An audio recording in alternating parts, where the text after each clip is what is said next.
Hey folks, Lachlan here. A fact of human nature is that we all make assumptions about one another.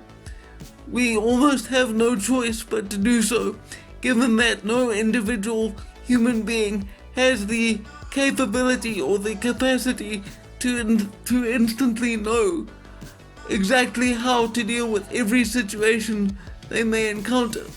We make assumptions in order to get through life as efficiently as possible.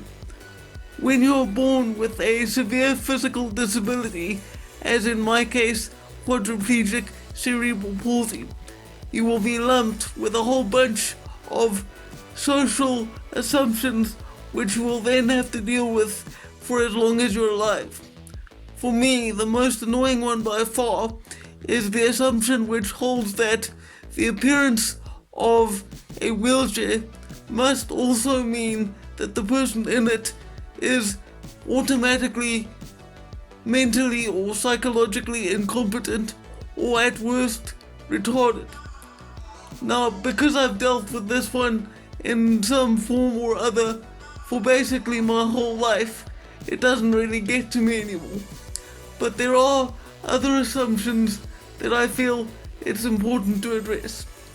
Namely, that when one is physically disabled, whether from birth or by accident or illness, we are suddenly granted the status of saint or higher figure beyond that of an ordinary mortal. I'm here to tell you that that simply is not the case. People with physical disabilities have just as much capacity for foolishness, ignorance, and malevolence as any other person in the world, and we should be recognized as such.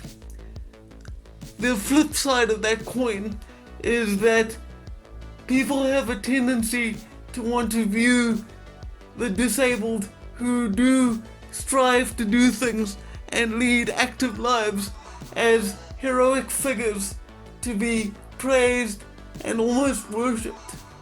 As someone who's been on the receiving end of this kind of treatment, I can tell you that it's always made me uncomfortable and just awkward, really, to be called an inspiration or any other of those related terms.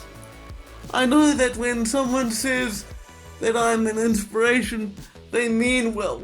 They may even believe that themselves. But the thing is that I don't necessarily want to be called an inspiration. I just hope to lead the most useful life that I can.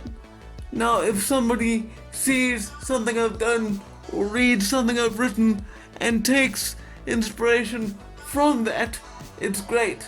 But I don't think I'm worthy of any more praise than any other regular person is. And yeah, that's pretty much the point I wanted to make in this video today. So I hope that wherever you are and whatever you're doing, you get through your day with the minimum amount of struggle.